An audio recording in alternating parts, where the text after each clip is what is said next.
Look at your wrist, or your shoulder, or your neck. Chances are you'll find a few small brown spots you've never really paid attention to. Moles, they're just there, always have been. You got used to them. But have you ever wondered, where do they actually come from? I have. I don't have any. I've got something better instead. Purple fur. No pigment confusion. Everything is already perfect from the start. Let's go back to the beginning. Even before you were born, when you were just a tiny cluster of cells, your body was already forming special cells called melanocytes. Their job to produce a pigment called melanin. It's what gives color to your skin, hair, and eyes. Melanocytes spread across your body evenly, or almost evenly. Sometimes something goes slightly off. A group of melanocytes clusters together in one place more densely than it should. They stick together and stay there permanently. That's a mole. Sounds like a mistake, but it's not a mistake. It's just a quirk of assembly. Newborns have almost no moles. They appear later. Most of them show up during childhood and adolescence. Sun speeds up this process. Ultraviolet light pushes melanocytes to work harder, produce more pigment. The body is protecting itself. A mole isn't a decoration, it's a tiny shield. I have a different kind of protection, my purple color. Enemies just don't know what to make of it and walk away confused. Works better than any melanin. By the time you're in your 20s or 30s, the average person has anywhere from 10 to 40 moles. Some people have over 100. Each one is the result of a unique combination of circumstances: genetics, sun exposure, randomness at the cellular level. Two identical moles in the exact same spot on two different people. Impossible. This is literally your personal map. A personal map. That's why I say your skin is drawing a map. The cartographers just don't know it yet. Now, the important part.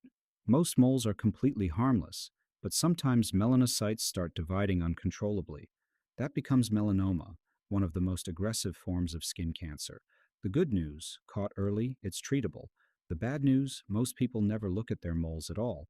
There's a simple rule: a BCDE asymmetry, uneven borders, non-uniform color, diameter larger than 6 millimeters, about the size of a pencil eraser, and most importantly, evolution, meaning change over time. If a mole has changed, see a doctor. Not the internet, a doctor. I'd go to the doctor too, but doctors tend to need a doctor themselves when they see a purple panda. It's a vicious cycle. There are other types too: blue nevi, moles with a bluish tint. There are congenital ones, present from birth, usually larger. There are halo nevi, a mole surrounded by a white ring as if the skin around it is fading. The immune system attacks the nearby melanocytes. Looks strange, usually harmless. A blue nevus. That's the one shade that doesn't surprise me. I'm all for color diversity. It's a personal stance. Now let's talk about things people believe in that simply don't work. You can't remove moles with creams from the internet. You can't fade them with home remedies. Melanocytes sit deep in the skin. Surface treatments can't reach them. The only reliable way to remove a mole is surgically, by a specialist. Everything else will either do nothing or make things worse. Whether to remove it or not, that's a personal choice. Many people never touch theirs, and that's perfectly fine. I like people with moles, they look like treasure maps.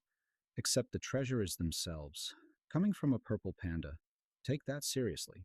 To sum up, moles are clusters of melanocytes. They appear because of genetics and sun exposure. They're unique to every single person. Most are harmless, but it's worth keeping an eye on any changes. Once a year, a visit to a dermatologist. That's not paranoia, that's respect for the body you carry around your whole life. Your body works in silence. Notice when it speaks. And I'm going to go sit in the sun for a bit, not to tan. I've already got plenty of pigment. Purple. Exclusive. Write in the comments. What topic should we cover next? Why do we blush when we're embarrassed? Why does the body need pain at all?